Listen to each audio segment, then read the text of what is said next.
Welcome to Owner Financing and Notes. We're doing our June transaction review and calculator practice. If you have any questions, you know that you can chat in the box or the question feature. And my guy is now making me put up this disclaimer. As you know, I don't know anything. You should be talking to a CPA or an attorney or somebody who really knows what they're talking about. So just so you know. What I'm trying to do now at the beginning of each of these is do a little calculator practice that's just for the fun of it. This actually will really help play in later in the example that I'm going to bring up.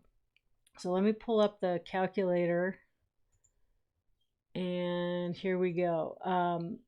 So one of the things that's really confusing for people is how you calculate a partial. So this is actually one that I'm doing right now this week. A gal sold a property for $240,000. She took $12,000 down. It's a little bit light, right? It's only 5% down.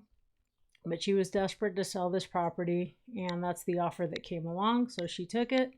She also, so that left her note balance of $228,000. Interest rate 5%. That's also a really good deal for that, that borrower, right? The term was amortized over 360 in terms of determining what the monthly payment would be. So we're going to put that there in N. And so that's how we get the payment of $1,223.95, but it's due in 5 years. So basically that's 60 months. 5 times 12 is 60.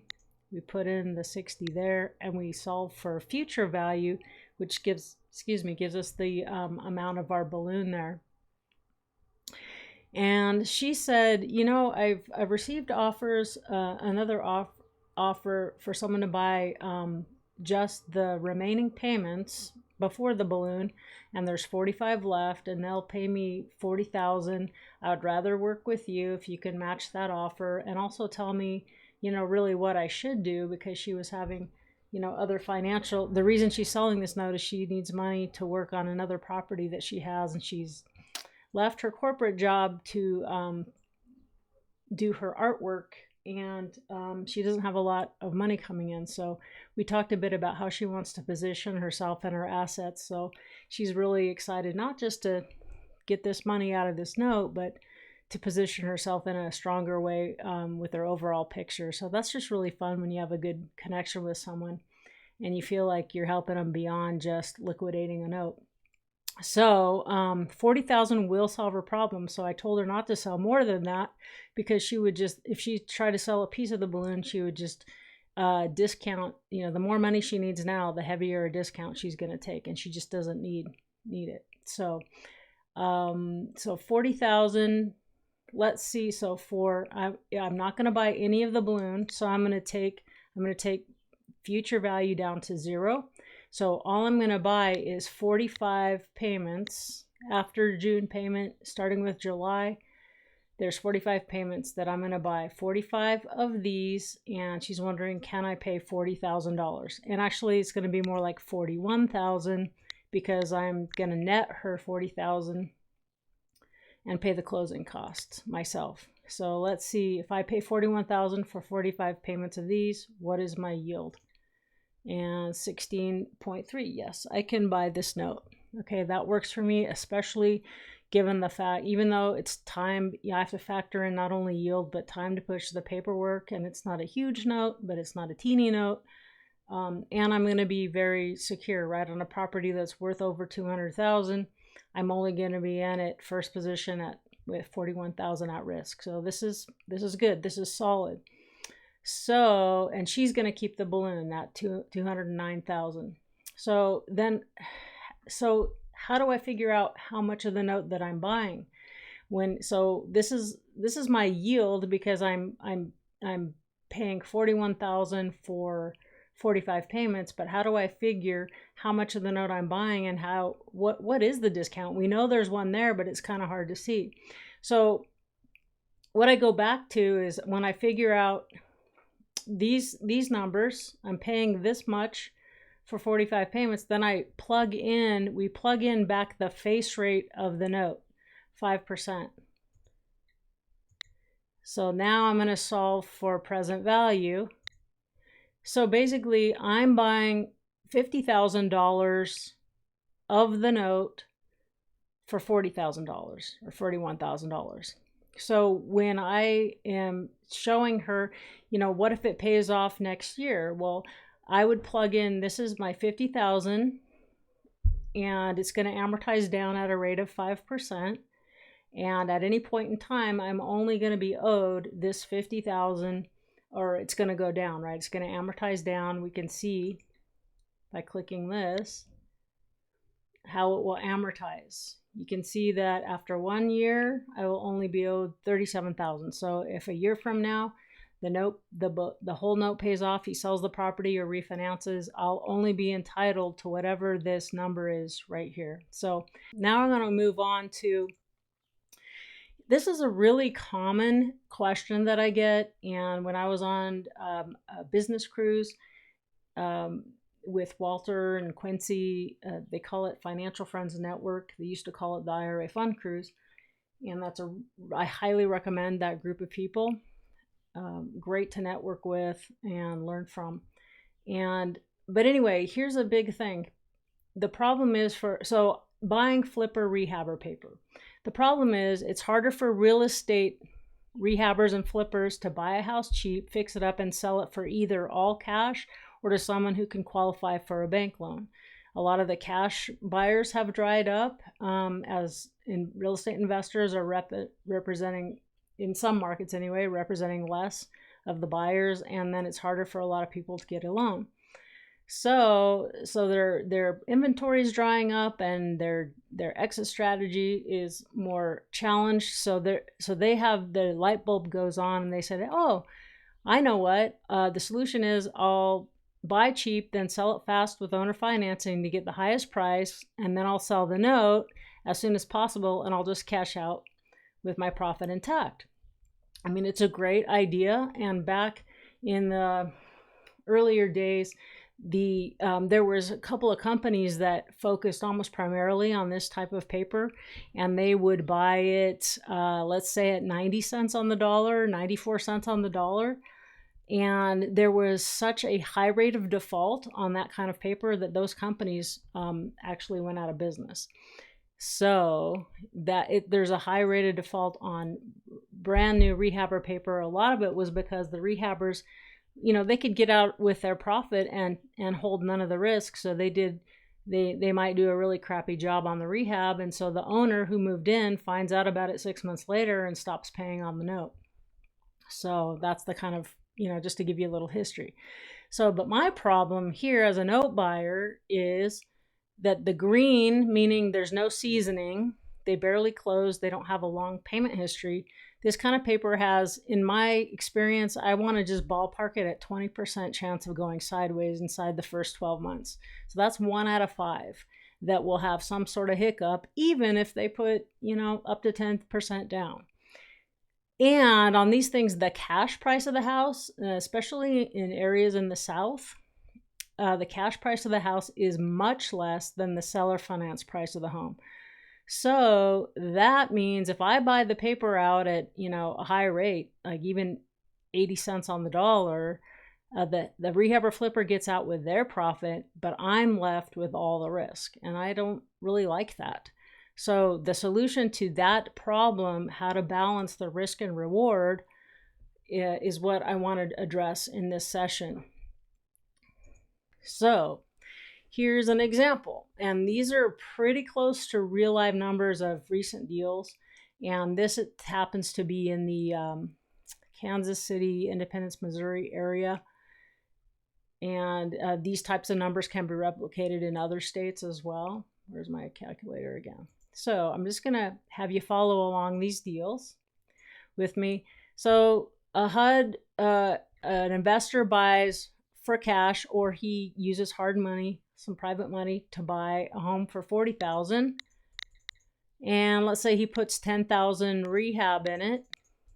And I like it when they actually do the rehab, because then I know that the end buyer won't have these surprise problems and want to quit paying on the loan.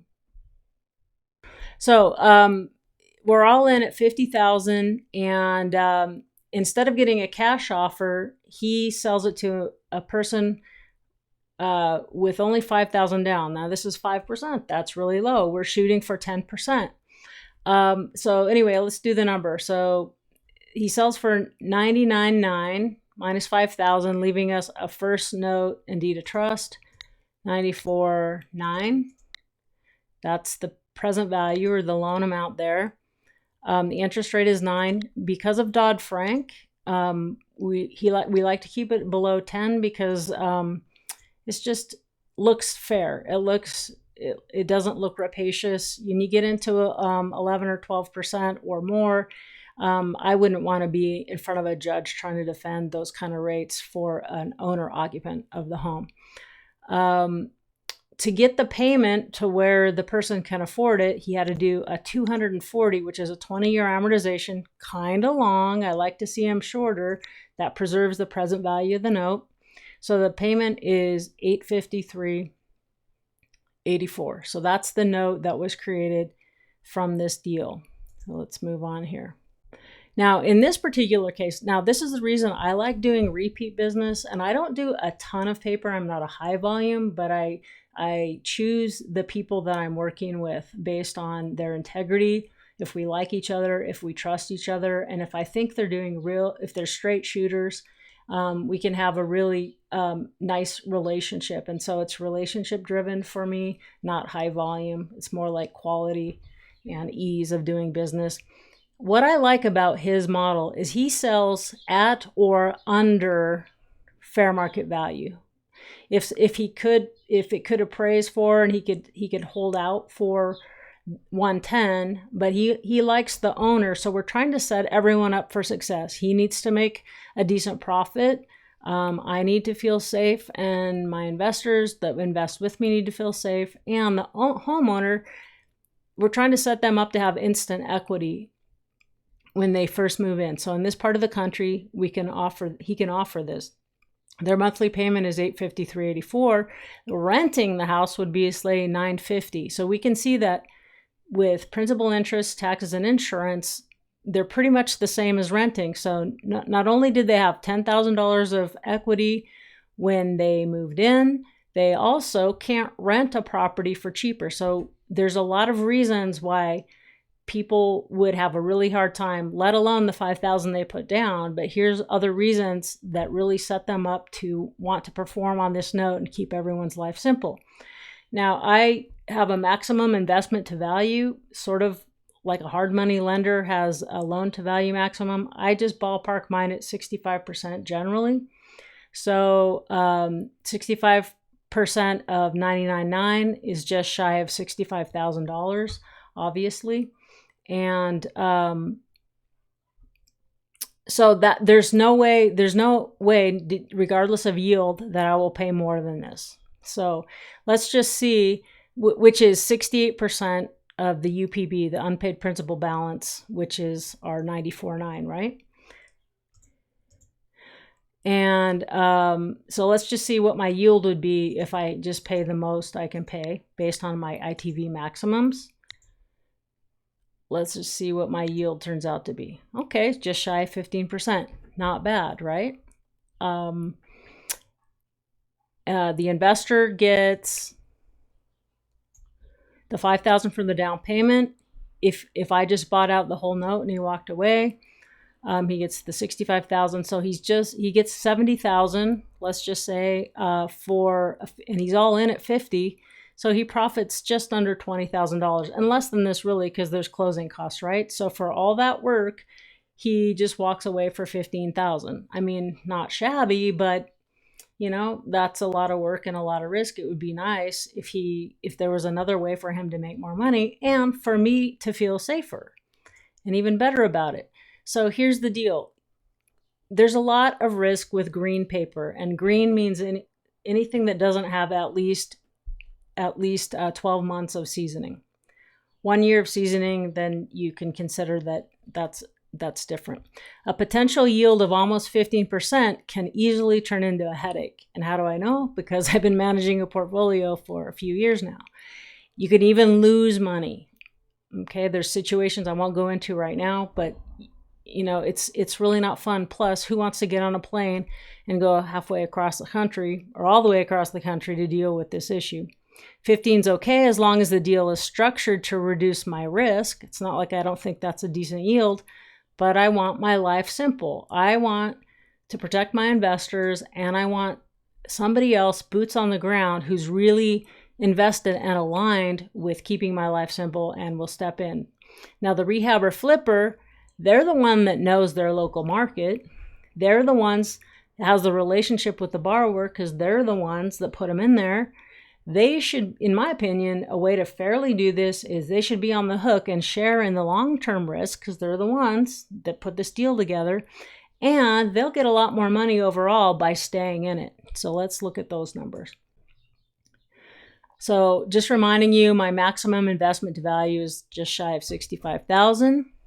The rehabber needs to not only get his investment capital back, his 50 grand, but he needs some eat money, right? He's got to put gas in his car and groceries on his table. So let's say he's going to take $10,000 off the top right now. He got $5,000 from the down payment, so he's still looking to get $55,000 more out of selling the note.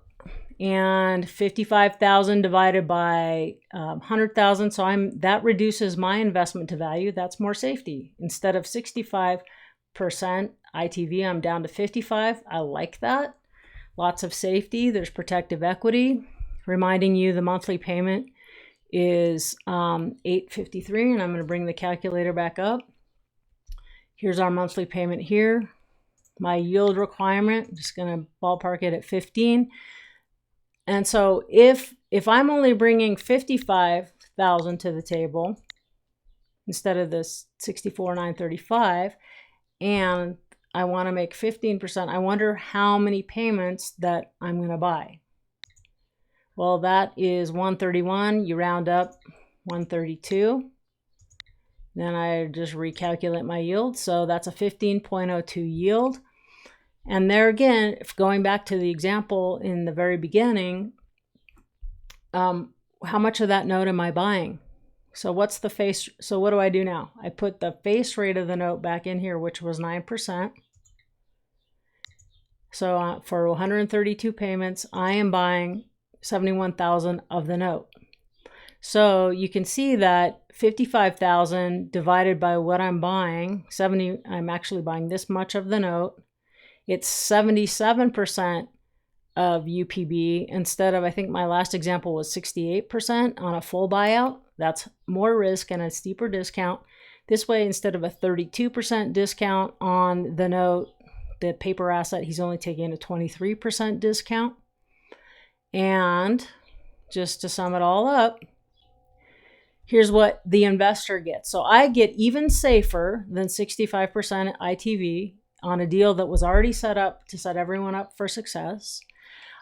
He's going to get $55,000 from the partial sale of the note. And when he gets the note back, he still has a $63,000 balance. So how do we know that? So I'm going to take the note and recreate it again and just show you 94.9. How do we know without just printing out an amortization schedule? So I recreate my note, and then after 132 payments, he's still going to have $63,000 left. And that's the balance that he'll still be owed, which represents 108 payments. So that's really over time, $92,000. So that's a significant upside. Instead of him just saying, hey, Don, if you have a problem, I promise I'll be there for you.